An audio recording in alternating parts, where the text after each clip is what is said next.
হযরতে মা খাদিজাতুল কুবরা যিনি বিশ্ব সুন্দরী ছিলেন, তার নসল থেকে, তার পেট থেকে 7টি সন্তান জন্ম নিয়েছিল। ইব্রাহিম নামের একটি ছেলে ছিল, সেটা অন্য বিবির নসল থেকে হয়েছিল। আর এই 7টি সন্তান মা খাদিজার নসল থেকে হয়েছিল। কিন্তু দুর্ভাগ্য, মেয়ে 4টি শৈশবকাল থেকে নিয়ে বৃদ্ধ বয়স পর্যন্ত হায়াতে বেঁচে ছিল। কিন্তু 4টি ছেলে সব বাল্যকালে, শৈশবকালে, কেউ 6 মাস, কেউ 1 বছর, কেউ 8 মাস, এইরকম বয়স প্রাপ্ত হয়েই তারা দুনিয়া থেকে বিদায় নিয়েছিলেন। মুফাসসিরগণ তাফসীরের কিতাবে লিখছেন, একটাও ছেলে পৃথিবীতে বৃদ্ধ পর্যন্ত বেঁচে থাকেনি বা বেঁচে থাকার সুযোগ পাননি। তার কারণ হলো ভবিষ্যতে নবীর নামে অপবাদ উঠবে, বিশ্ব নবীর নামে অপবাদ মানুষেরা দেবে। মুহাম্মদের বংশ নসলের অমুক ছেলেটা মদ খেয়ে নাউজুবিল্লাহ রাস্তায় পড়ে আছে, সুদের ব্যবসা করে, সিনেমায় যায়, যাত্রায় যায়, ব্যভিচারী করে। বংশ নসল যদি জারি থাকে, ছেলের বংশ নসল, তাহলে পরবর্তীতে ছেলেরা খারাপ হতে পারে। এই খারাপ হলে নবীর নামে অপবাদ রটবে। এইজন্য আল্লাহ পাক বিশ্ব নবীকে অপবাদ থেকে মুক্ত করার জন্য পয়গম্বর মুহাম্মদ রাসূলুল্লাহর বংশ নসল ছেলেদের বাল্যকালে ইন্তেকাল করিয়ে দিয়েছেন। জোরে বলে একটু সুবহানাল্লাহ, যাতে কেউ কোনোদিন বলতে না পারে মুহাম্মদ রাসূলুল্লাহর বংশ নসলে অমুক ছেলে, অমুক ছেলের ছেলে, ছেলের ছেলে, ছেলের ছেলে এই রকম খারাপ কাজে লিপ্ত হয়েছে। যেমন আমাদের বংশ নসলে এমন ঘটে, কি ঘটে না? ঘটে না? যত বড় নামি দামি আলেম আমি হই, যত বড় পীর সাহেব হই, যত বড় সুফি হই, যত বড় মুফাসসির হই, বংশ নসল চলতে চলতে পরবর্তীতে দেখবেন খারাপ একজন না একজন হয়। কি ঠিক বললাম না ভুল বললাম? পরবর্তী বংশ নসল চলতে চলতে একজন না একজন খারাপ হয়ে যায়। খারাপ হয়ে গেলে তার বাপের নামে, দাদার নামে, পরদাদার নামে অমুক লোকটা ভালো ছিল, কিন্তু তার বংশ নসলে দেখো ওই একটা ছেলে মদ খেয়ে রাস্তায় পড়ে আছে, নাউজুবিল্লাহ, নামাজ পড়ে না, রোজা রাখে না, মুখে দাড়ি রাখে না, মাথায় টুপি দেয় না, শরীয়তের কাজ করে না। আর এরকম কাজ যদি না করে বদনাম হবে না সুনাম হবে? কি হবে? বদনাম হবে। আল্লাহ পাক বিশ্ব নবীর গায়ে কোনো কাদা মাখাননি, বিশ্ব নবীর গায়ে কোনো রকম দোষ লাগাননি। এই জন্য তার বংশ নসল ছেলেদের আল্লাহ পৃথিবী থেকে বিদায় করিয়ে দিয়েছিলেন। মেয়ে 4টে দুনিয়ায় হায়াতে বেঁচে ছিল, অন্য পুরুষের সঙ্গে তাদের বিয়ে হয়েছে। আর বিয়ে হওয়ার কারণে বংশ নসলে যদি কোনো খারাপ হয়, মেয়ের নামে আর অপবাদ হয় না অমুকের ছেলে খারাপ করেছে, অমুকের ছেলে এই করেছে, সেই করেছে। মানে যার সঙ্গে মিলনের পরে সন্তান হয়, ওই সন্তানগুলোর নাম কিন্তু তার বাবার নামে, দাদার নামে হয়। মেয়েদের নামে খুব একটা বদনাম হয় না, কারণ জন্ম দেওয়া পিতা যিনি তারই নামে বদনাম হয়। জোরে বলে একটু নাউজুবিল্লাহ। প্রিয় নবী মুহাম্মদ রাসূলকে মক্কার মানুষ বলতো মুহাম্মদ। তুমি যতই দিনের দাওয়াত দাও, কলেমার কথা বলো, ইসলামের কথা তুমি বলো, তুমি মারা গেলে তো সব দুনিয়া থেকে মুছে যাবে। কারণ যারা তোমার এই দিনের কাজ, শরীয়তের কাজ, ইসলামের কাজ করবে, তারা তো কেউ বেঁচে নেই, ছেলেরা তো কেউ বেঁচে নেই। তুই মারা যাওয়ার পরে ইসলাম দুনিয়া থেকে মুছে যাবে, কারণ তোমার বংশ নসলে ছেলেরা তো দিনের কাজ কেউ করতে পারছে না, আর করার সুযোগ পাচ্ছে না। এক এক করে সব শৈশবকালে, বাল্যকালে মারা গেছে। মুহাম্মদ, এই জন্য তুমি হলে লেস কাটা। আমাদের দেশে দেখবেন ছেলে না থাকলে তারে কি বলে? কথা বলে হাটখুড়ো। আর ছেলে মেয়ে না থাকলে কি বলে? ছেলেও নেই, মেয়েও নেই, এরে বলে নিবংশ, মানে বংশ নসল কিচ্ছু নেই, একাকী চলে গেল, সব শেষ হয়ে গেল, তার বংশ নসল কিছু নাই। যাদের ছেলে মেয়ে কিচ্ছু নাই এদের বলা হয় নিবংশে। আর ছেলে যদি না থাকে, মেয়ে থাকে, তবু তারে বলা হয় কি? হাটখুড়ো। আল্লাহ নবী মুহাম্মদ রাসূলুল্লাহকে তারা হাটখুড়ো বলে গালি দিত। আর সৌদি আরবের ভাষায় মুহাম্মদ রাসূলুল্লাহকে লেস কাটা বলা হতো। কি বলা হতো? লেস কাটা। রসুলের ছেলে নাই, মেয়ে আছে বটে, কিন্তু মেয়েরা তো বিবাহিত হয়ে অন্য পুরুষের ঘর সংসার করতে যাবে। 12, 14, 16 বছর বয়সে বাবার ঘরে তো থাকবে না, চলে যাবে বিয়ের পরে অন্য জায়গায়, 2-10 mile, 20 mile, 50 mile, 100 mile, 200 mile দূরে, সেখানে যে ঘর সংসার করবে। মুহাম্মদের মক্কায় তো দিনের কাজ করার সুযোগ তাদের হবে না। এই জন্য লেস কাটা বলে বলে প্রিয় নবীকে গালি দিত। আল্লাহ পাক ডেকে বললেন, হাবিব আপনি দুঃখ পাবেন না মক্কাবাসীদের এই কথায়, আপনি ব্যথা নেবেন না। আমি আপনার জন্য কাউসার দান করেছি। জোরে বলুন একটু সুবহানাল্লাহ। কাউসার মানে উত্তম পানি, যে পানি এক পেয়ালা পান করলে চায়ের কাপ দেখেছে, চায়ের কাপ, এই চায়ের কাপকে আমরা পেয়ালা বলি বা কাপ বলি। এরকম চায়ের কাপের মধ্যে এক পেয়ালা পানি আমি আপনার জন্য দান করেছি, একটা নহর, খাল। আচ্ছা, খালে পানি কম থাকে না বেশি থাকে? লম্বা খাল। বিশ্ব নবীকে সেই লম্বা খাল দেখানো হলো জান্নাত পরিদর্শনের সময়। নবীজি জান্নাত পরিদর্শন করলেন। জিবরিল বলেন, ইয়া আখি রুহুল আমিন, আমার ফেরেশতা ভাই জিবরিল আমিন, এটা আমি কিসের নহর দেখছি, কিসের নহর? জিবরিল বললেন, এর নাম হলো কাউসার। ইন্না আতাইনা কাল কাউসার, এটা হলো কাউসার নামক নহর। নবী বললেন, এই কাউসার নামক নহরের কাজ কি, এর ক্রিয়া কি? জিবরিল আমিন বললেন, এই নহরের পানি এক পেয়ালা যে লোককে পান করবে ৭০,০০০ বছর তার আর পিপাসা লাগবে না, পানি খাওয়ার দরকার হবে না। একটু চিল্লাই বলা যাবে কি সুবহানাল্লাহ? শুধু তাই না, এই নহরের পানিতে যদি কোনো ব্যক্তি নেমে একবার ডুব দিয়ে ঠেলে ওঠে, ১৫০-২০০ বছর বয়স হয়েছে কোনো বুড়ির, এখন তার অত বয়স কোনো মেয়ে ছেলে পায় না। তাই মাঝে মাঝে খবরের কাগজে দেখা যায় ১০৭ বছর বয়স মেয়ে ছেলে বেশি আছে, ১১০ বছর বয়স মেয়ে ছেলে বেশি আছে। পৃথিবীর বিভিন্ন দেশে, ইংল্যান্ড, আমেরিকা, জাপান, জার্মান, ও দেশের মানুষের একটু বেশি হায়াত পায়। আমাদের ভারতবর্ষেও অনেক মেয়েরা ১০০ বছরের বেশি হায়াতে বেঁচে আছে, এরকম তথ্য পাওয়া যায়। কিন্তু বিদেশিদের বয়স একটু বেশি হয়, কারণ তারা একটু তাৎপর্যপূর্ণভাবে চলে। তো ১৫০-২০০ বছর বয়সের কোনো বুড়ি পৃথিবীতে যদি হায়াতে বেঁচে থাকে, এইরকম বুড়ি মেয়ে ছেলে মারা গেছে, আল্লাহ যে অবস্থায় মারা যাবে সেই অবস্থায় তাকে কিন্তু হাসরের মাঠে কবর থেকে উঠাবে। কেউ ৫০ বছর বয়সে, কেউ ৭০ বছর বয়সে, কেউ ৮০-৮২ বছর বয়সে মারা গেলে যেমন শরীর নিয়ে মারা যাবে কবর থেকে ঠিক তেমন উঠাবে। জোরে বলে একটু সুবহানাল্লাহ। আচ্ছা, আল্লাহ এটা পারবে কি? পারবে বলে মনে হয়? আল্লাহ বলছেন, ইন্নামা আমরুহু ইযা আরাদা শাইয়ান আইয়াকুলা লাহু কুন ফায়াকুন। ও দুনিয়ার মানুষ, তোমরা শোনো, আমি তোমাদের এমন একজন প্রভু, এমন একজন স্রষ্টা, যখন কোনো বিষয়ে কোনো হুকুম করি, ইযা আরাদা শাইয়ান, কোনো বিষয়ে আমি ইচ্ছা প্রকাশ করি যে যেমন ছিল তেমন তুলব, যেমন কবরে গেছে তেমন উঠাবো। আল্লাহ পারবে বলে মনে হয়? আল্লাহ বলছেন, শুধু একটু বলি কুন হ ফায়াকুন, সঙ্গে সঙ্গে সেটা হয়ে যায়। আমার কোনো কিছু বানাতে রাত লাগে না, দিন লাগে না, সময় লাগে না, শুধু বলি হ, সঙ্গে সঙ্গে সেটা হয়ে যায়। জোরে বলি একটু সুবহানাল্লাহ। আল্লাহ যখনই বলবেন হ, সঙ্গে সঙ্গে সেটা হয়ে যাবে। এখন যে অবস্থায় মানুষ মারা যাবে সেই অবস্থায় হাসরের মাঠে উঠবে, কেউ যাবে জান্নাতে, কেউ যাবে জাহান্নামে। ওই অবস্থায় হিসাব নিকাশ করে যার পাপের আমল বেশি, আল্লাহ তাকে লোহার শিকলের দড়ি গলায় পরিয়ে জাহান্নামে নিক্ষেপ করবেন। কারণ কোরআন বলছে, ফাসাউফা ইয়ালামুন ইজিল আগলালু ফি আনাকিহিম ওয়াসসালাসিল ইয়াসহাবুনা ফিল হামিমে সুম্মা ফিন নারি ইয়াসজারুন। জোরে একটু চিল্লাই বলুন আমিন।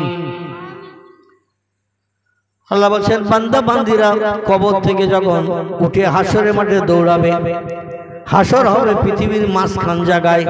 এই তামাম পৃথিবী ২২৮টা দেশ নিয়ে পৃথিবী, এই ২২৮টা দেশের মাঝখান হলো, পৃথিবীর মাঝখান হলো মক্কা মুকাররমা। বিজ্ঞানীরা এত উন্নত হওয়া সত্ত্বেও হাজার হাজার যন্ত্রপাতি মেশিন বিজ্ঞানীরা বানিয়েছে, পৃথিবীর হাজার হাজার মাইল দূরে কোনো অচেনা অজানা জিনিস মানুষেরা ঘরে বসে বসে দেখাচ্ছে। এত উন্নত। আকাশে কি আছে? চন্দ্র আছে, সূর্য আছে, মঙ্গল গ্রহ, এ গ্রহ, সে গ্রহ। পৃথিবীর মানুষ জমিনে বসে বসে তা দেখার সুযোগ পেয়েছে, কিন্তু বিজ্ঞানের এখনো একটা জায়গায় সাকসেসফুল হতে পারেনি, উত্তীর্ণ হতে পারেনি।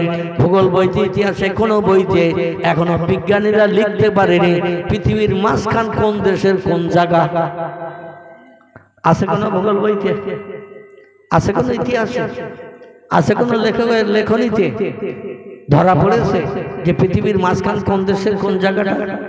জাপান আছে, জার্মান আছে, ইংল্যান্ড আছে, হল্যান্ড আছে, পোল্যান্ড আছে, ইতালি আছে, ব্রাজিল আছে, এভাবে বুলগেরিয়া আছে, পৃথিবীতে সৌদি আরব আছে, ইরাক আছে, ইরান আছে, কুয়েত আছে, পারস্য আছে, তুরস্ক আছে, যত দেশ পৃথিবীতে আছে, আমাদের ভারত আছে, বাংলাদেশ আছে, পাকিস্তান আছে, শ্রীলঙ্কা আছে, এভাবে যত দেশ পৃথিবীতে আছে, কোন দেশের কোন জায়গায় পৃথিবীর মাঝখান এখনো পর্যন্ত পৃথিবীর কোন দেশের বিজ্ঞানীরা এই তথ্যটা দিতে পারেনি।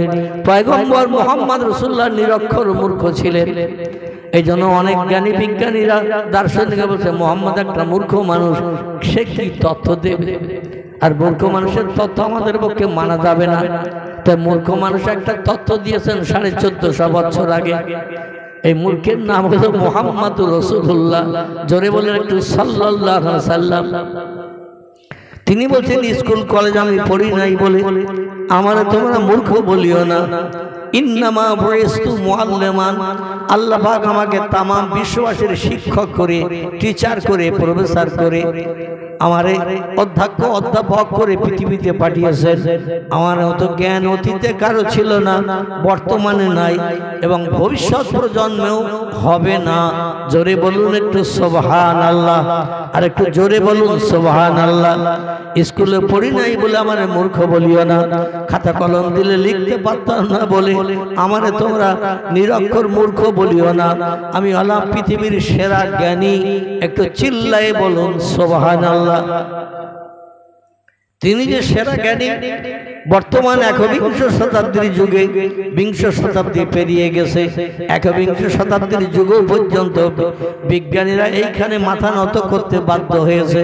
নবী মুহাম্মদ রাসূলুল্লাহ 1450 বছর আগে বলে গেছেন, আমার মক্কা মুকাররমার কাবা বাইতুল্লাহটা হলো পৃথিবীর মাঝখান। মানুষ শুধু মানুষের ভুল ধরার জন্য ব্যস্ত, মানুষ মানুষের ভুল ধরে নতুন তথ্য দেওয়ার জন্য ব্যস্ত, কিন্তু এখনো পর্যন্ত কোনো বিজ্ঞান, কোনো দার্শনিক, কোনো ইঞ্জিনিয়ার, কোনো ডাক্তার, কোনো মাস্টার, কোনো উচ্চশিক্ষিত জ্ঞানী নবীজির এই কথাটার ভুল ধরে এখনো পর্যন্ত ইতিহাসের তথ্য লিখতে পারেনি, ভূগোল বইতে তথ্য লিখতে পারেনি। মুহাম্মদের তথ্যটা 1500 বছর আগে ভুল ছিল, আমরা নতুন যন্ত্রপাতি মেশিন বানিয়ে সেই তথ্যটা সঠিক হয়েছে, আমরা সাকসেসফুল হয়েছি। আমরা বলছি জাপানের দেশের অমুক জায়গা, জার্মানের দেশের অমুক জায়গা, আমেরিকার দেশের অমুক জায়গা, ইংল্যান্ডের দেশের অমুক জায়গা, এটাই হলো পৃথিবীর মাঝখান। এটা এখনো পর্যন্ত বলতে পারেনি এবং কিয়ামত পর্যন্ত পারবে না। আল্লাহর কোরআনে 6666টি আয়াত আছে, 114টি সূরা আছে, 3,44,740টির মতো হরফ বর্ণমালা আছে। কিয়ামত পর্যন্ত কোরআনের একটা অক্ষরে পরিবর্তন কেউ ঘটাতে পারবে না, একটা তথ্য কেউ মিথ্যা প্রমাণ করতে পারবে না। এবং নবীজির জবানে হাদিস শরীফ যাকে বলা হয়, বুখারী শরীফ, মুসলিম শরীফ, তিরমিজি, আবু দাউদ, ইবনে মাজাহ, দারমি, দারকুতনি, বাইহাকি, তিবরানি, কুরতুবী থেকে শুরু করে আমার ভাইরা মুয়াত্তা মালিক থেকে শুরু করে এমনি হাব্বান, যত হাদিসের কিতাব আছে, কোন হাদিসের কিতাবের একটা তথ্য কিয়ামত পর্যন্ত পৃথিবীর মানুষ ভুল প্রমাণ করতে পারবে না। জোরে বলুন একটু আমিন। আমার ভাইরা, সেই নবীজি সাল্লাল্লাহু আলাইহি সাল্লাম 1500 বছর আগে, 1450 বছর আগে কম বেশি তিনি বর্ণনা করে গেছেন, আমার মাতৃভূমির এই কাবা বাইতুল্লাহ 22 হাত লম্বা, 22 হাত আড়, 22 হাত উঁচু, 33 ফুট লম্বা, 33 ফুট আড়, 33 ফুট উঁচু।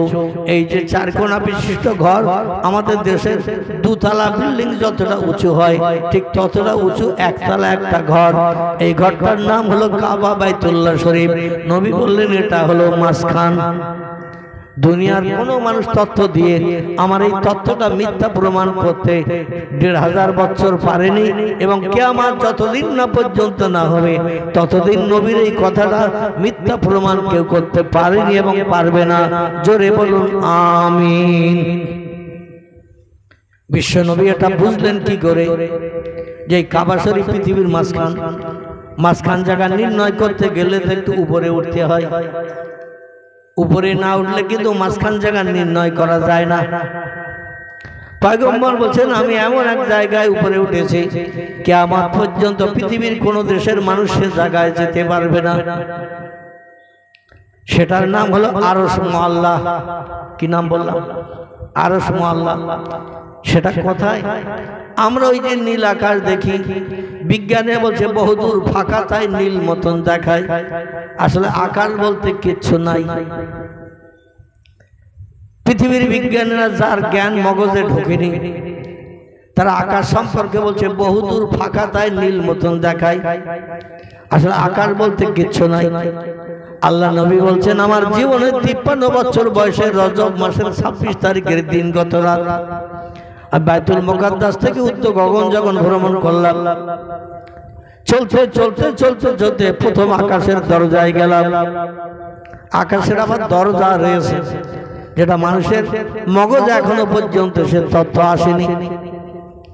দরজা যে দরজার সঙ্গে কথোপকথন করে নবীজি উপরে উঠলেন, দরজা খুলে উপরে গেলেন। বিশ্বনবী বলছেন এই পৃথিবীর জমিন থেকে নীল আকাশ যতটা ফাঁকা, একটা আকাশ ততটা পুরু। খুব ভালো করে বোঝেন, এই পৃথিবীর জমিন থেকে নীল আকাশ যতটা ফাঁকা, একটা আকাশ ততটা পুরু, তার উপরে আবার ততটা ফাঁকা, তারপর আবার আর একটা আকাশ, তার নাম দ্বিতীয় আসমান। সাবআ সামাওয়াতিন তিবাকান কোরআনে সূরা বাকারায় এসেছে। আল্লাহ পাক কোরআনে বলছেন আমি আকাশ বানিয়েছি 7টি। কটি? 7টি আকাশ। এক একটা আকাশের এক এক রকম কালার রং রয়েছে। কোনটার রং সবুজ, কোনটার রং নীল, কোনটার রং হলুদ, কোনটার রং লাল, কোনটার রং এইভাবে রূপর বরণ, কোনটার রং সোনার বরণ। এইভাবে বিভিন্ন আকাশের বিভিন্ন কালার আল্লাহ বানিয়েছেন, তাফসীরের ভিতরে এসেছে। তো এক একটা ফাঁকা, এই পৃথিবী থেকে নীল আকাশ যতটা ফাঁকা, একটা আকাশ ততটা পুরু, তার উপরে আবার ততটা ফাঁকা, তারপরে যে আবার একটা আকাশ, সে আকাশ ততটা পুরু, যতটা ফাঁকা ততটা পুরু, তার উপরে আবার ওই রকম ফাঁকা, তারপর আবার একটা আকাশ। আল্লাহর পয়গম্বর বলছেন চতুর্থ আকাশে যেয়ে দেখি সূর্য সেখানে সেট করা রয়েছে। জোরে বলে একটু সুবহানাল্লাহ। আমরা তো দেখি প্রথম আকাশের নিচেই সূর্য, দেখি না? দেখি না? আমরা দেখি যে সূর্য চলছে, ওটা প্রথম আকাশের নিচে, উপরে নীল আকাশ, সূর্য তলায়। আর নবী বলছেন আমি চতুর্থ আকাশে যেয়ে দেখি চতুর্থ আকাশের গায়ে সূর্য সেট করা রয়েছে। নিচে 3টে, উপরে 3টে, 4 নম্বর হলো আকাশ। এই 4 নম্বর আকাশে নিচে 3টে আকাশ, উপরে 3টে আকাশ, 4 নম্বর আকাশে সূর্য সেট করা রয়েছে। ওখান থেকে আবার 3টে আকাশ রয়েছে। তারপরে যে সিদরাতুল মুনতাহা বলে একটি জায়গা, সপ্তম আসমানের উপরে সিদরাতুল মুনতাহা বলে একটা জায়গা, মানে পৃথিবীর শেষ, আকাশের শেষ। এই জায়গার নাম হলো ইন্তিহা, শেষ। তারপরে বহুদূর ফাঁকা। আল্লাহর পয়গম্বর বলছেন আমি রফরফ নামক একটা গাড়ি পেলাম সপ্তম আসমানের উপরে উঠে। সেখানে আর বোরাক চলেনি, বোরাক সেখানে যেতে পারবে না এই ফাঁকার উপরে। সেখানে আল্লাহর তরফ থেকে একটা গাড়ি এসেছে, এই গাড়িটার নাম হলো রফরফ। রফরফ গাড়িতে যখন উঠলাম, গাড়ি উপরে উঠতে শুরু করে দিল। বহুদূর চলার পরে একটা জায়গা, সে জায়গাটার নাম হলো আরশ কুরসি। কি নাম? আরশ কুরসি। সেখানে আল্লাহ অধিষ্ঠিত আছেন, অতীতে ছিলেন, বর্তমানে আছেন, ভবিষ্যতেও থাকবেন। 4খানা পায়া বিশিষ্ট একটা চেয়ার, ইংরেজিতে যারা চেয়ার বলে, বাংলায় তারে কেদারা বলে, আরবিতে বলা হয়েছে কুরসি। সেই কুরসির কাছাকাছি পয়গম্বর পৌঁছে গেলেন। আল্লাহ ওয়েলকাম, স্বাগতম, খোশামদিদ জানালেন। প্রিয় নবী কুরসি থেকে নেমে, আর আল্লাহ আরশ কুরসির একটা এরিয়া ঘর আছে, ঘর মনে করুন, বোঝার জন্য বলছি। সেই ঘরের দরজায় প্রিয় নবী গেলেন। আল্লাহ বললেন উদখুল বাবাকা, দরজা দিয়ে আপনি ভিতরে ঢুকুন। আমি যেখানে পূর্বে ছিলাম, বর্তমানে আছি, ভবিষ্যতেও থাকবো, যেখান থেকে তামাম বিশ্ব আমি নিয়ন্ত্রণ করে থাকি, এইখানে আপনি আসেন, যেখান থেকে তামাম পৃথিবীর সবকিছু আমি নিয়ন্ত্রণ করে থাকি। পয়গম্বর পায়ে দুখানা জুতো ছিল, এই জুতো দুখানা খুলে আল্লাহর আরশের এরিয়ার ভিতরে ঢুকতে গেলেন। আচ্ছা, আমরা মসজিদে যখন যাই বাড়ি থেকে খালি পায়ে যাই না জুতো পায়ে দিয়ে যাই?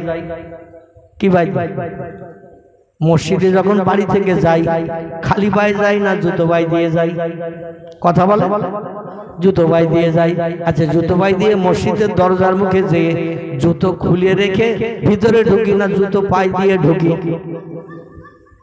কি করি আমরা? জুতো খুলে রেখে মসজিদে ঢুকে, কারণ মসজিদ মোজাইক করা, ঝাড়ঝুট দেওয়া, পরিষ্কার পরিচ্ছন্ন। সেখানে জুতো পায়ে দিয়ে গেলে মানুষ তারে পাগল বলবে না ভালো বলবে? কি বলবে? তোর মতো পাগল আর দুনিয়ায় দুটো নেই। তুই জুতো পায়ে দিয়ে বাড়ি থেকে এসেছিস, জুতোর তলায় কত ধুলোবালি মেখেছে, কত নোংরা টোংরাও লাগতে পারে, রাস্তায় থাকে, আর সেই জুতো নিয়ে ভিতরে এসেছিস যেখানে মানুষ কপাল দেবে, সেজদা করবে, যেখানে হাত লাগাবে, নাক দেবে, আর সেখানে তুই জুতো পায়ে দিয়ে এসেছিস, ধুলো মাখাচ্ছিস। এই জন্য প্রিয় নবী, আরশ কুরসির মতো দামি জায়গা আর আছে পৃথিবীতে? যেখানে আল্লাহ পূর্বে ছিলেন, বর্তমানে আছেন, ভবিষ্যতে থাকবেন, এর মতো দামি জায়গা তো হতে পারে না, বেহেশতের থেকেও দামি। জোরে বলে একটু সুবহানাল্লাহ। নবী পায়ে জুতো দোকানে খুলে আরশ কুরসির মর্যাদা সম্মান রক্ষার জন্য আমরা যেমন মসজিদের মর্যাদা সম্মান রক্ষা করি, রক্ষার জন্য জুতো দোকানে খুলে ভিতরে ঢুকতে গেলেন। আল্লাহ অনুমতি দিয়েছে, ওয়েলকাম, স্বাগতম, খোশামদি, আপনি ভিতরে আসুন। প্রিয় নবী সাল্লাল্লাহু আলাইহি সাল্লাম জুতো খুলে যেই ঢুকতে গেলেন, আল্লাহ সঙ্গে সঙ্গে নিষেধ করলেন, লা তাদখুল ইয়া আইয়ুহান নবী, আপনি ওই অবস্থায় আমার আরশ কুরসির ভিতরে ঢুকবেন না। আল্লাহর পয়গম্বর বলেন, আল্লাহ কি ভুল করলাম তা তো আমি বুঝতে পারলাম না। সেই পৃথিবীর জমিন থেকে বাইতুল মুকাদ্দাসে 2 রাকাত নামাজ আদায় করলাম, শুকরিয়ার নামাজ। আদম নবী থেকে ঈসা রুহুল্লাহ পর্যন্ত সব পয়গম্বর আমার পিছনে ইক্তেদা করলো। আল্লাহ লক্ষ লক্ষ ফেরেশতা এসে আমার পিছনে ইক্তেদা করলো। সেখান থেকে জিবরিল আমিন মারফত আমি বুরাকে চেপে সপ্তম আসমান পাড়ি দিলাম। তারপরে সিদরাতুল মুনতাহায় এসে আবার গাড়ি পাল্টালাম, রফরানো গাড়ি নিয়ে আপনার আরশ কুরসিতে আসলাম, শুধু উপরে উঠলাম। আরশ কুরসির দরজায় এসে আপনি ওয়েলকাম, স্বাগতম জানালেন, আমারে ঢুকতে বললেন, ভালো মন্দ জিজ্ঞাসা করলেন, খবরা খবর নিলেন, আমারে ভিতরে ঢুকতে বললেন। আমি ভিতরে ঢুকতে গেলাম, দোষ ত্রুটি কি করলাম কিছুই তো বুঝলাম না। ঢুকতে বলে আবার কেন নিষেধ করলেন, লা তাদখুল, ভিতরে ঢুকবেন না। আল্লাহ কিসে কি হলো বুঝলাম না। আর আল্লাহ বলছেন, হাবিবি একটা অঘটন ঘটে গেছে, একটা অঘটন ঘটে গেছে। নবী বলছেন, আল্লাহ আমি তো কিছুই বুঝলাম না কি অঘটন ঘটেছে, কারণ আপনি আলেমুল গায়েব, কাজুল কুজ্জাত, আহকামুল হাকিমিন, আপনি শ্রেষ্ঠ জ্ঞানী, আপনার জ্ঞানের সঙ্গে আমাদের জ্ঞানের তো তুলনা হবে না। আল্লাহ কি অঘটন ঘটলো আমি তো বুঝলাম না। আল্লাহ বলেন, হাবিব ওই যে জুতো খুলে ঢুকছেন এটাই হলো অঘটন, জুতো খুলে ঢুকছেন এটাই হলো অঘটন। নবী বলছেন, তো জুতো পাই দিয়ে আপনার আরশের ভিতরে ঢুকবো, এটাও তো একটা সম্মানহানির ব্যাপার। আল্লাহ বলেন, আপনি জানেন না এখান থেকে 3-3.5 বছর আগে, কম বেশি 4000 বছর আগে পৃথিবীতে একজন পয়গম্বর আমি পাঠিয়েছিলাম। সে পয়গম্বরের বাবার নাম ছিল ইমরান, তার নাম ছিল মুসা কালিমুল্লাহ। আমার জালালি কদরের পয়গম্বর ছিল, যে কোনো সমস্যায় পড়লে সরাসরি আমার সঙ্গে বাক্য লাভ করত। একটা জায়গায় এসে, এই জায়গাটির নাম হলো কোহে তুর। মাদায়েনের দেশে একটা পাহাড় আছে মাদায়েন, মুসা নবীর বসবাস ছিল মিশর, আর তার শ্বশুর বাড়ির দেশের নাম ছিল মাদায়েন। এই মাদায়েনের দেশে একটা পাহাড় ছিল, পাহাড়টির নাম হলো কোহে তুর। একটু দরুদ শরীফ পড়েন। আল্লাহ হ্যালো ওয়ালাইকুম আসসালাম। আল্লাহ ভালো দেখে ভাই, আমার এই মহল্লায় আমি একটা প্রোগ্রাম করছি, সেখানে ওয়াজ করছি।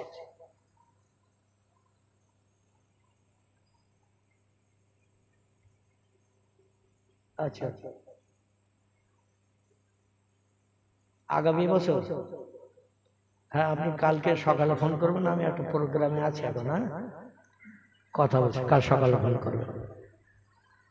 দরুদ শরীফ। আল্লাহুম্মা সাল্লি আলা সাইয়্যিদিনা মাওলানা মুহাম্মদ ওয়া আলা আলি সাইয়্যিদিনা মাওলানা মুহাম্মদ। ও মদিনা, তোমার দেশেতে নিয়ে আমায় চলো না, তোমার দেশে নবীর মাজার আমায় দেখাইয়া দাও না। নবীর মাজার দেখার তরে কাঁদি আমি দুবেলা, তোমার দেশে নবীর মাজার আমায় দেখাইয়া দাও না। আল্লাহুম্মা সাল্লি আলা সাইয়্যিদিনা মাওলানা মুহাম্মদ ওয়া আলা আলি সাইয়্যিদিনা মাওলানা মুহাম্মদ। মিশর এবং মাদায়েন দুটো পাশাপাশি দেশ। মিশর হলো নবীর মাতৃভূমি, আর মাদায়েন হলো নবীর শ্বশুর বাড়ি।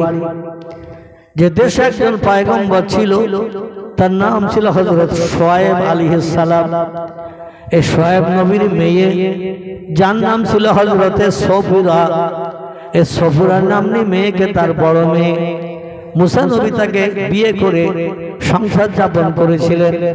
তো যাই হোক, শ্বশুর বাড়ির দেশে একটা পাহাড় ছিল, এই পাহাড়টির নাম ছিল কোহে তুর। শ্বশুর বাড়ি থেকে মুসা নবী স্ত্রীকে নিয়ে প্রথম যখন বাড়ি ফিরছেন, আর ওই পাহাড়ের উপরে মসজিদা দান করে মুসা নবীকে খুশি করেছিলেন।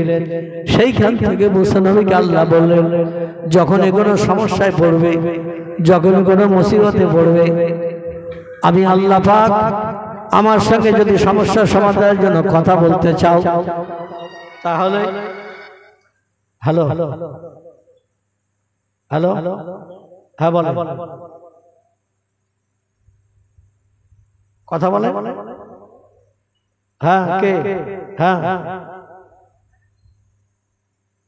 পরে ফোন করবেন, আমি ওয়াজ করছি। তো যখন কোনো সমস্যার বিপদে পড়বে, আমি আল্লাহ আমার কাছে এই পাহাড়ের উপরে এসে কথোপকথন করবে। মুসা নবী সেইভাবে আমার সঙ্গে কথা বলতে আসতো। একদিন মুসা নবী আমাদের বলল, আল্লাহ তোমার সঙ্গে কথা বলে আমার কলিজা ভেজে না। আল্লাহ বলেন কারণ? বলে তোমার সঙ্গে কথা বলি এমন, এখন যেমন টেলিফোনে কথা বলা হয়, মানুষ দেখতে পাওয়া যায় না, কিন্তু এখন বিজ্ঞান উন্নত, টেলিফোনে মানুষও দেখিয়ে দিচ্ছে। পূর্বে যখন টেলিফোন আবিষ্কার হয়েছিল, তখন শুধু হাওয়ার মাধ্যম দিয়ে কথা শোনা যেত, চেহারা দেখা যেত না। বিজ্ঞান রিসার্চ করে গবেষণা করে এখন চেহারা দেখিয়েও দিচ্ছে, কে কেমন কথা বলছে, ঠোঁট নাড়ি সব দেখা যাচ্ছে, হাসি তামাশা সব দেখা যাচ্ছে। কিন্তু মুসা নবী ৪৫০০ বছর পূর্বের মানুষ। তিনি বলেন, আল্লাহ কথা বলে কলিজা ভেজে না, তোমার চেহারা যদি একটু দেখতে পেতাম তাহলে কলিজা আমার ভিজে যেত। তুমি কেমন আল্লাহ? আল্লাহ বলেন, লান তারানি ইয়া মুসা, কথা বলে তুমি খুশি হও, সন্তুষ্ট হও, চেহারা দেখতে চেয়েও না। মুসা বলে, আল্লাহ তাহলে প্রেম কাটা হয়ে যাবে, মোহাব্বত ক্যাটাপ হয়ে যাবে, এই কথা বলে আমি খুশি হতে পারছি না, তোমার চেহারা আমার দেখাতেই হবে। দেখবেন প্রেমিক যখন প্রেমিকার কাছে কোনো দাবি করে, প্রেম যদি খুব গাঢ়তর হয়, দাবি কবুল না করে পারে না। আবার প্রেমিকা প্রেমিকের কাছে যদি কোনো দাবি করে, দাবি যদি কবুল না করে, দাবি যদি বাস্তব রূপ দান না করে, প্রেম গাঢ়তর হয় না। আল্লাহ পাক বললেন তুমি আমারে দেখতেছো না। মুসা বললেন তাহলে প্রেম ক্যাটাপ করব, তোমার সঙ্গে আর সম্পর্ক রাখবো না। আল্লাহ বলেন না দেখা দিলে তুমি শুনবে না। মুসা নবী বলেন লা ইয়া রব্বি, না দেখা দিলে শুনবো না, দেখা দিতে হবে। আল্লাহ বলেন শোনো, তুমি আমারে দেখতে চাইছো কিন্তু দেখলে তোমার ক্ষতি হবে। আমি যে নূরে তাজাল্লির প্রভু, এত উজ্জ্বল চেহারা নূর আমার দেহে, এ দেখলে তোমার ক্ষতি হবে। মুসা বলেন আমার ক্ষতি হোক তাতে আপনার কোনো আপত্তি নেই, আপনার দেখা দিতে হবে। তো কি ক্ষতি হবে আপনার দেখলে একটু বলতে হবে। আল্লাহ বলেন তোমার চোখ অন্ধ হয়ে যাবে, তোমার চোখ অন্ধ হয়ে যাবে, এই জ্যোতি আলো তুমি দেখে সহ্য করতে পারবে না। আচ্ছা সূর্য যখন উদয় হয়, আকাশে মেঘ টেঘ নেই, নীল আকাশ ফাঁকা দেখতে পাচ্ছি। সূর্য বেলা 10টার সময়, 11টার সময়, 12টার সময় আমাদের সূর্যের দিকে তাকাই, কত মিনিট তাকিয়ে থাকতে পারবো? কথা বলেন। সূর্যের দিকে যদি একটানা তাকিয়ে থাকি কত মিনিট পারবো? ক মিনিট পারবো? 1 মিনিট, 2 মিনিট, খুব চেষ্টা করে এত 5 মিনিট সূর্যের দিকে তাকিয়ে থাকলে চোখ ধাঁধা লেগে যাবে না? যাবে না? চোখে আর কিছু দেখা যাবে? আচ্ছা সূর্য বানিয়েছেন যিনি, তার চেহারা লাইট জোর বেশি না কম? যিনি সূর্য বানিয়েছেন তার চেহারা লাইট কত কোটি কোটি গুণে উজ্জ্বল, সেটা তো আমরা ধারণা করলেই বুঝতে পারব। সে আল্লাহ চেহারা নূরের জ্যোতি কত উজ্জ্বল, এ চোখ তা দেখে সহ্য করতে পারবে না। এই জন্য আল্লাহ বললেন তোমার চোখের যে পাওয়ার আছে, জ্যোতি আছে, ওই জ্যোতিতে আমার চেহারা লাইট দেখে সহ্য করতে পারবে না। তোমার চোখ অন্ধ হয়ে যাবে, খারাপ হয়ে যাবে, চোখ নষ্ট হয়ে যাবে। মুসা বলেন আমার ক্ষতি হয় হোক আল্লাহ, ওটা আপনার দেখতে হবে না। জোরে বলুন সুবহানাল্লাহ। তো আপনার চেহারা আমার দেখাতেই হবে। আল্লাহ ডেকে বললেন নাসর যখন হয়ে গেছো, না দেখলেই যখন শুনবে না আর কথা বলতে আসবে না, আমি আল্লাহ সেটা চাই না। ও পয়গম্বর, তো অমুক দিন তুমি এসো, ওই দিন আমার চেহারা তোমারে দেখিয়ে খুশি করব। পয়গম্বর দিনের দিন খুব সংক্ষেপ করে বলি, গোসল সারলেন, নতুন জামা কাপড় পরিধান করলেন, করে এবার বাড়ি কর্ত্রী যিনি হযরতে সফুরা শোয়েব নবীর কন্যা, তাকে ডেকে বলছেন ওগো আমি যে কাজে যাচ্ছি আল্লাহর কাছে একটু দোয়া করো, আমি যেন কাজে সাকসেসফুল হই, সফল হই। স্ত্রীর মন ভারী, মুখ ভারী। কারণ দেখবেন আমাদের ছেলেরা একদিন একেবারে মোজা থেকে শুরু করে, জুতো থেকে শুরু করে, জাঙ্গিয়া থেকে শুরু করে, গেঞ্জি থেকে শুরু করে, জামা টামা যা কিছু পরিধান করে সব নতুন। দিনটা কবে কি বলতে পারবেন? একেবারে জুতো থেকে, মোজা থেকে, গেঞ্জি থেকে, জাঙ্গিয়া থেকে, পায়জামা থেকে, জামা থেকে শুরু করে পকেটের রুমাল পর্যন্ত সব নতুন। আলহামদুলিল্লাহ, এই পোশাক পরিধান করে ছেলেরা যেদিন বিয়ে করতে যায়, নতুন দুলহিনকে আনতে যায়, কোনো পুরনো কাপড় কি থাকে? থাকে? যত গরিব মানুষ হোক, কম দামের হোক, নতুন পোশাক পরিচ্ছদ পরিধান করে যায়। মুসা নবী সেই দিন কিন্তু নতুন পোশাক পরিধান করেছিলেন। আর স্ত্রী ওই নতুন পোশাক দেখে আমাদের মেয়েরা খুশি হবে না অখুশি হবে? যদি স্বামী আসকান পরিধান করে, মাথায় পাগড়ি দেয়, নতুন পায়জামা পাঞ্জাবি পরিধান করে যদি বাড়ি থেকে রওনা দেয়, স্ত্রীরা খুশি হবে না অখুশি হবে? অখুশি হবে। কারণ আমি সেবা যত্ন করছি তাতে উনি খুশি না।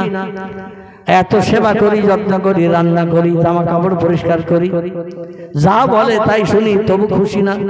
আবার কারে বিয়ে করতে যাচ্ছে বাড়িতে আনবে বলে, ঠিক না ভুল? আবার বিয়ে করতে যাচ্ছে বাড়িতে নিয়ে আসবে। মেয়েরা সব জিনিসের ভাগ অপরকে দিতে চায়, একটা জিনিসের ভাগ কিন্তু কাউকে দিতে চায় না। সেটা কিসের ভাগ? স্বামীর ভাগ। সব জিনিসের ভাগ মেয়েরা দেবে, দ্বিধাদ্বন্দ্ব করবে না, কিন্তু স্বামীর ভাগ মেয়েরা কাউকে দিতে চায় না। আমার স্বামীর পাশে অন্য একটা মেয়ে এসে শয়ন করুক, অন্য একটা মেয়ে এসে বিশ্রাম করুক, শুয়ে থাক, এটা কিন্তু মেয়েরা কোনোদিন জীবনে চাইবে না। এই জন্য স্ত্রী বলছেন, আপনার পোশাক পরিচ্ছদ আমার মন ভার করে দিয়েছে, আপনি দোয়া চাচ্ছেন, যে কাজে যাচ্ছেন ওই কাজে সফল হবেন, আমিও দোয়া করব না।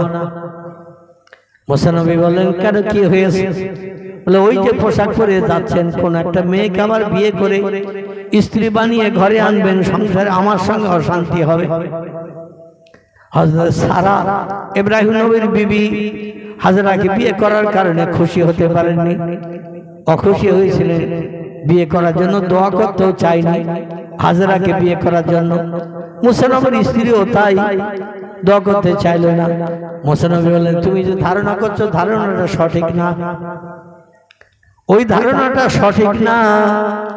আসলে আমি যে নতুন পোশাক পরিচ্ছদ পরিধান করেছি, আল্লাহ কি সাথে সজ্জিত হয়ে আমার সঙ্গে দেখা করতে আসবেন আমার তো জানা নাই। এই জন্য একটু নতুন পোশাক পরেছি, বিয়ের পোশাক, যাতে যেন আল্লাহ অখুশি না হয়, ফেরেশতারা অখুশি না হয়। আল্লাহ তো একা দেখা দেবেন, নিশ্চয়ই ফেরেশতারাও সেখানে থাকবে, আমার যাতে খারাপ না বলে, এই জন্য আমি একটু ভালো পোশাক পরেছি। ও স্ত্রী, এতে তুমি ধারণা করি না কোনো মেয়েকে আমি বিয়ে করতে যাচ্ছি, আজ আল্লাহর সঙ্গে আমার দিদার হবে, সাক্ষাৎ হবে, আল্লাহ চেহারা থেকে কলিজা ঠান্ডা করব। শুধু টেলিফোনে কথা বলি তাতে আমার কলিজা ঠান্ডা হয় না, অনেকদিন বলে বলে দাবি করে করে আল্লাহ নিম রাজি হয়েছে। আজকের আমার সঙ্গে দেখা দেবে বলে ওয়াদা করেছে। ইন্নাল্লাহা লা ইখলাফুল মিয়াদ, আল্লাহ কোনোদিন ওয়াদা ভঙ্গ করে না, যে ওয়াদা করে সেটা পূরণ করে। আমরা কত ওয়াদা করি কিন্তু বাস্তবে রূপদান করি না, পূরণ করি না। তাই আজকে নতুন পোশাক পরে যাচ্ছি, দোয়া করো আল্লাহর সঙ্গে যেন আমার দিদার হয়, দেখা হয়। স্ত্রী বললেন, প্রাণের স্বামী, ওটাই যদি বাস্তব হয় আল্লাহর সঙ্গে দেখা করবেন বলে নতুন পোশাক পরে যাচ্ছে, আমি কাজে বাধা দেব না, মুখ ভার করব না। তো আমার একটা প্রস্তাব আছে, আমি দোয়া করব, তখন আমার প্রস্তাবটা যদি পূর্ণ হয়। আমার ভাইরা, হযরত মুসা নবী আলাইহিস সালাম স্ত্রীকে ডেকে বললেন, কি তোমার দাবি, তাড়াতাড়ি বলো, সময় পেরিয়ে যাচ্ছে। আর তুর পাহাড়ে আমার বাড়ি থেকে যেতে অনেকটা দূর, আমি মিশরের অধিবাসী, আর পাহাড় হলো মাদানের দেশে, আমার যেতে অনেকটা সময় লাগবে, লেট হয়ে যাবে, সময় পেরিয়ে গেলে হয়তো আল্লাহ নাও আসতে পারে, তাড়াতাড়ি বলো। স্ত্রী বললেন, আমি খুব তাড়াতাড়ি বলছি এবং আমি ব্যবস্থা করব। সেটা হলো, আপনি একা দেখতে যাবেন আল্লাহকে, আমি সংসারে সব কাজকর্ম করি, যখন যা বলেন শুনি, কোনদিন কথার খেলাপ করি না। আপনি একা আল্লাহর দেখে খুশি হবেন, আর আমি দেখতে পাবো না, ওটা হবে না, আমাকে একটু সঙ্গে করে নিয়ে যেতে হবে। মুসা নবী বললেন, এই দাবি তুমি মনে মনে ঠিক করে রেখেছ, তা তো আমার জানা নাই। তবে শোনো, যদি যেতে চাও তাহলে তাড়াতাড়ি রেডি হও, একটু গোসল করবো, পোশাক পরিচ্ছদ পাল্টাবো, নতুন শাড়ি টাড়িরা আছে পরিধান করবো, একটু সময় লাগবে। মুসা নবী বললেন, বিবি রে, তুমি যে এই দাবি রাখবে তা তোমার জানা ছিল না, আর তুমি আমার সঙ্গে গেলে আল্লাহ হয়তো নাও আসতে পারে, কারণ যেদিন আল্লাহর সঙ্গে আমার কথা হয়েছে সেদিন আমার স্ত্রী আসবে, এটা তো আমি বলিনি। এখন নতুন করে তোমারে যদি নিয়ে যাই, আল্লাহ তো নাও আসতে পারে, এই জন্য আজকে নিয়ে যাওয়া যাবে না।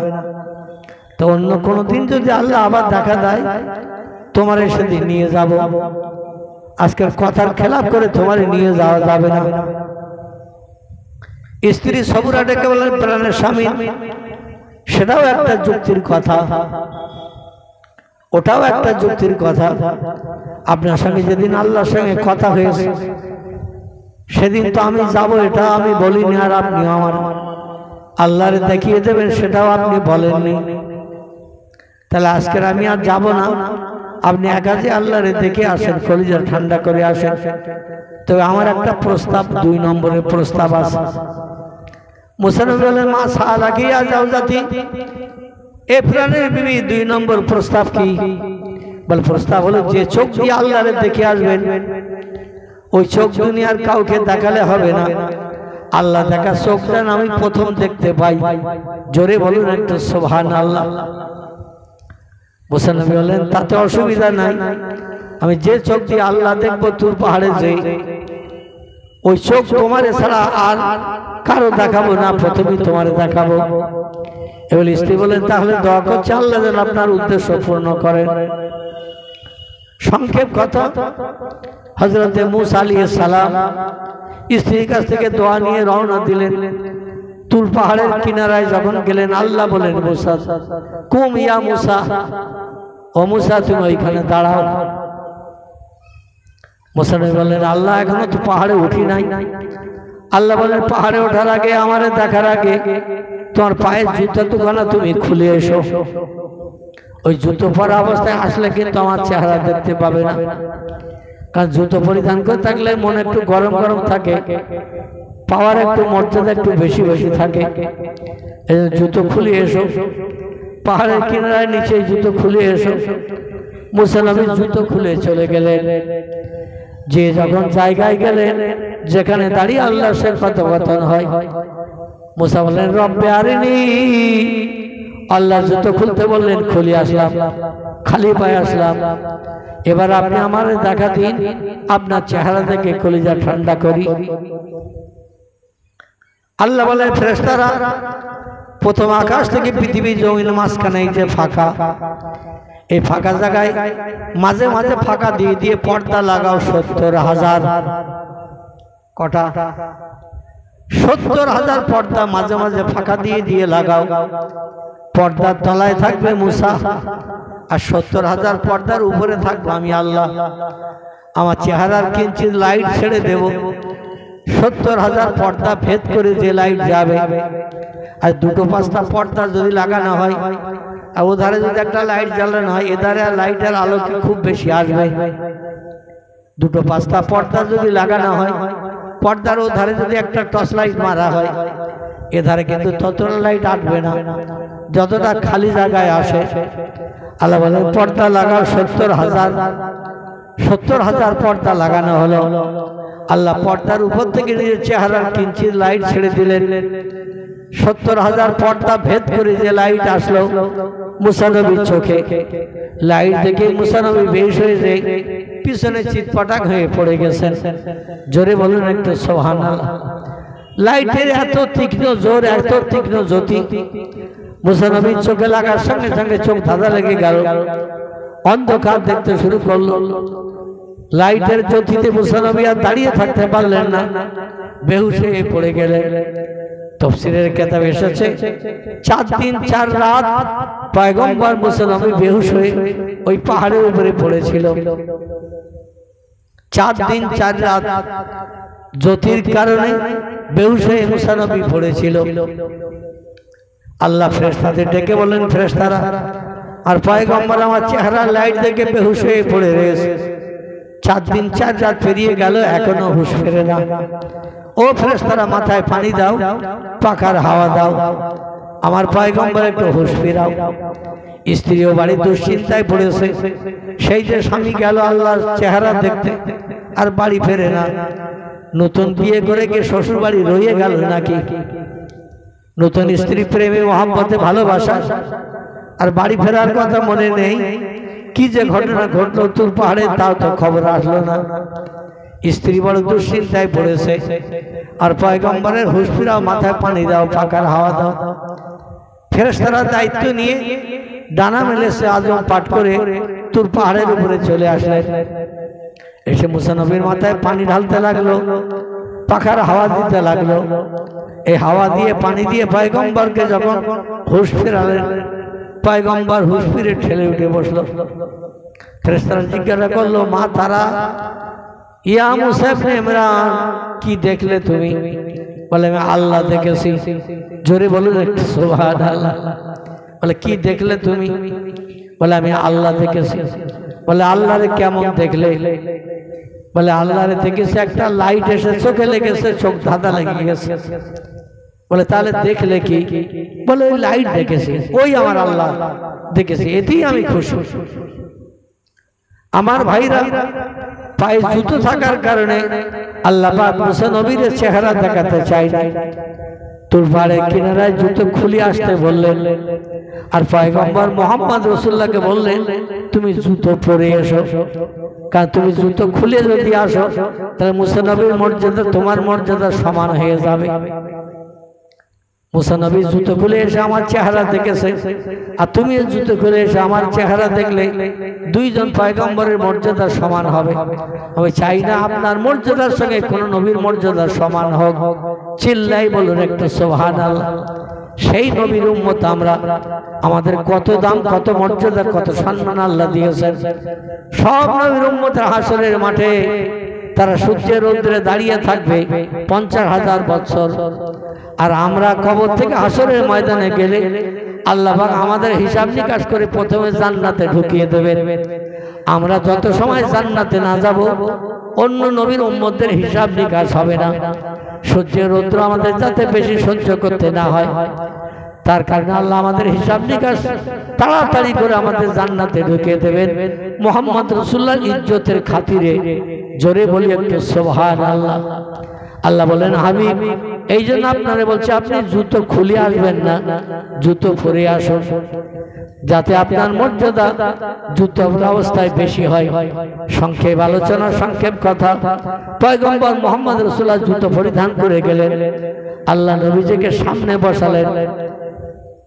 সেই যে নীল আসমান আর এই পৃথিবী কত দূর, নবী বলছেন দ্রুতগামী একটা ঘোড়া যদি লেজ তুলে ছোটে, 500 বছর একটানা যদি ছোটে, খাওয়ার জন্য দাঁড়ায় না, পেশাবের জন্য দাঁড়ায় না, পায়খানার জন্য দাঁড়ায় না, একটানা যদি ছোটে ঘুমানোর জন্য দাঁড়ায় না, একটানা ছুটলে যত পথ যাবে দুনিয়া জমিন থেকে নীল আসমানের দূরত্ব ততটা। আরে এতটা দূরত্বে 70,000 পর্দা লাগিয়ে আল্লাহ ওপার থেকে চেহারা লাইট দিলেন, এপারে মুসা নবী ধাঁধা লেগে, চোখ ধাঁধা লেগে বেহুশ হয়ে পড়ে গেল। আর মুহাম্মদ রাসূলুল্লাহকে আল্লাহ সামনে বসালেন। আল্লাহ বলেন, ইজলিস ইয়া আইয়ুহান নবী, আমার সামনে আপনি বসুন। তাফসীরে রুহুল বায়ান, তাফসীরে মারিফুল কোরআন, তাফসীরে বাইজাবি, তাফসীরে কাশাফ, বিভিন্ন তাফসীরে কিতাবে লেখকেরা লিখেছেন, একটা ধনুক গোল করলে যতটা দূরত্ব হয়, ধনুক যাতে তিল লাগিয়ে ওই আদিবাসীরা ছড়ে, শিয়াল মারে, বন বিড়াল মারে, বেজি মারে, আদিবাসী যারা যা পায় তাই ধরে ধরে খায়, ওরা দেখবেন তীর ধনুক নিয়ে আসে এলাকায়, এসে তিল লাগিয়ে ধনুকে ছড়ে। ও ধনুকের 2 মাথার দূরত্বটা দুমড়িয়ে তলাটা যতটা দূরত্ব হয় দড়ি বাঁধা, এতটা দূরত্বে পয়গম্বর এবং আল্লাহ সামনাসামনি বসে কথোপকথন করেছিলেন। জোরে বলুন একটু সুবহানাল্লাহ। এই কথোপকথনের পর আল্লাহ নবী দুধ পান করলেন, সেখানে কথাবার্তা শেষ হলো, 50 ওয়াক্ত নামাজ দিলেন, 6 মাস রোজা দিলেন। মুসা নবীর কথা মোতাবেক কমতে কমতে 5 ওয়াক্ত নামাজ আর 1 মাস রোজা ফরজ হলো। তারপরে জান্নাত পরিদর্শন করতে গেলেন। জান্নাত পরিদর্শন করে ওই কৌসারের পানি বিশ্ব নবীকে দেখানো হলো, পান করানো হয়নি। বলে এটা পান করাবো পরে, যখন কিয়ামতের মাঠে আপনার উম্মতেরা আসবে, তাদের এই পানি 1 পেয়ালা পান করালে 70,000 বছর আর পিপাসা লাগবে না, 50,000 বছর লম্বা দিন সূর্যের রৌদ্রে কষ্ট পাবে না। ও হাবিব, আপনাকে লেসকাটা বেড়ে বলে যারা মক্কার মানুষ গালি দিচ্ছে, আপনি তাদের বলে দিন আপনার জন্য কৌসার নিহিত করেছে। এই কৌসারের পানি যারা পান করবে তাদের কলিজা ঠান্ডা হয়ে যাবে, কোনো কষ্ট থাকবে না। আর যারা বলছে আপনি লেসকাটা বেড়ে আপনার সন্তানে আপনার ধর্ম দুনিয়া জারি থাকবে না।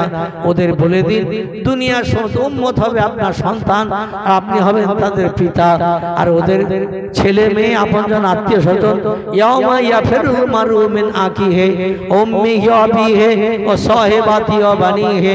দুনিয়া যারা আপনজন ছেলে মেয়ে ভাই বোন আত্মীয় স্বজন আছে, হাসরের মাঠে কেউ কারো পাশে দাঁড়াবে না, কেউ কারো কাছে পরিচয় দেবে না, যার সে একাকী দাঁড়িয়ে যাবে। আর তাম পৃথিবীর উম্মত এই আপনার কাল থেকে নিয়ে কিয়ামত পর্যন্ত যত মানুষ কালেমা পড়ে ইসলাম গ্রহণ করবে, আপনাকে পয়গম্বর মেনে নেবে, সব আপনার সন্তান হিসাবে বিবেচিত হবে। আপনি তাদের সন্তান হিসাবে গর্ব করে তাদের জন্য জান্নাত হালাল বানাবেন। আর কোন নবীর আপনজন আত্মীয় স্বজন কেউ পাশে দাঁড়াবে না, সব হবে তাদের শত্রু।